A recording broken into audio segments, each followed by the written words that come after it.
Maandar siya, ugong lang, maririnig nyo, umuugong lang. So ngayon, ang problema pagka ganito, pwedeng capacitor, pwedeng sa motor, pwede rin naman sa nakapreno lang pagka ganon. Okay guys, magandang araw. So, may re-repair tayo ngayon na isang Camel na spin dryer. So ayun siya. Ang problema nito, sabi ng may-ari, ito daw ang sira, itong timer. So tinanong ko bakit nasabi niya sira itong timer. Pinihit ko, maandar naman oh. Ayun oh. So kaya pala nung sinaksak niya, ito nesting namin na pinagana, sinaksak namin, ayaw. Oh, ugong lang. Maandar siya, ugong lang, maririnig nyo, umuugong lang. So ngayon, ang problema pagka ganito, pwedeng capacitor, pwedeng sa motor, pwede rin naman sa nakapreno lang pagka ganon. So ngayon, ang gagawin natin dito, kapag ganito, check natin tong motor niya, unang-una yung motor. Buksan natin. So ayan, yun. Kita ko na ang problema nito. Putol, ayun oh. Sabi ko na eh. Nakakuha na yung preno niya rito. So hindi na gumagana yung preno. Kinalawang. So ayan guys, mapapansin niyo, ayan oh. Pagka ganyan, nakapreno yan.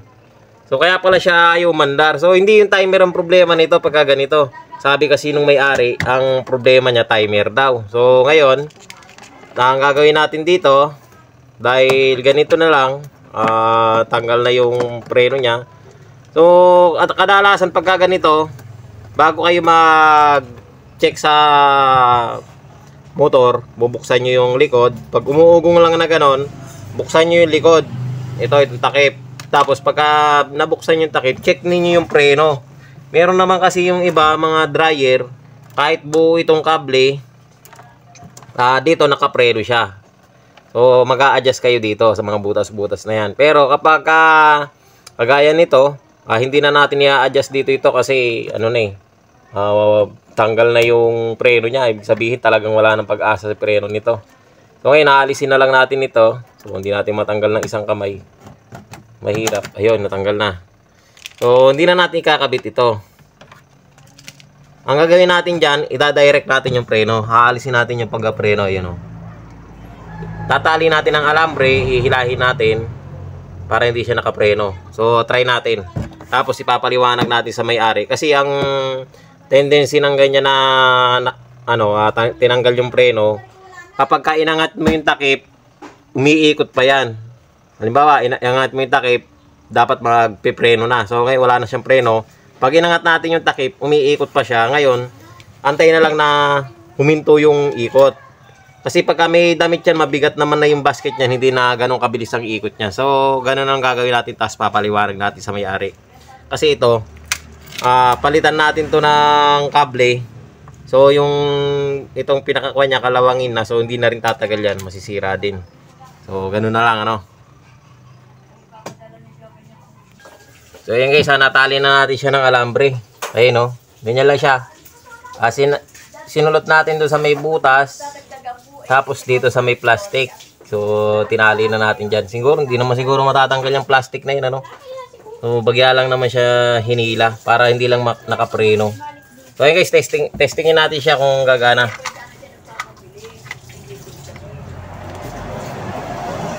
Dinukot lang natin. So yan, umaandar na oh. Nanginginig na yung ano oh. Ayun oh. Maandar na. So ayan, pag binunot natin yung saksakan, so inangat natin yung takip, titigil yan. So ayan oh, subukan natin.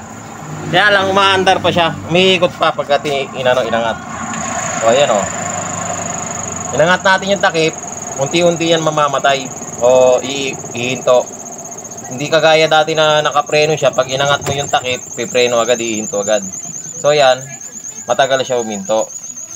Pero kapag ka may laman ito na, aliba, may laman siyang damit, mabigat, antimano ihinto yan, hindi naman ganun kabilis yung ikot niya kapag ka inangat natin. So yun guys, yan lang ang remedyo sa ganyan na pag ni-repair natin, ano. Pero mas mainam yung ganito kaysa sa maglalagay ka ng preno, kasi kadalasan sa mga ganitong tire, pag nakapreno talagang, pag may preno siya talagang gano'n na nagiging problema niya. Nasisira agad yung preno niya, na bubulok dahil kinakalawag yung coupling. So ganyan, mas tatagal to. Okay guys, sana nakatulong sa inyo yung video na to, at maraming salamat sa panonood.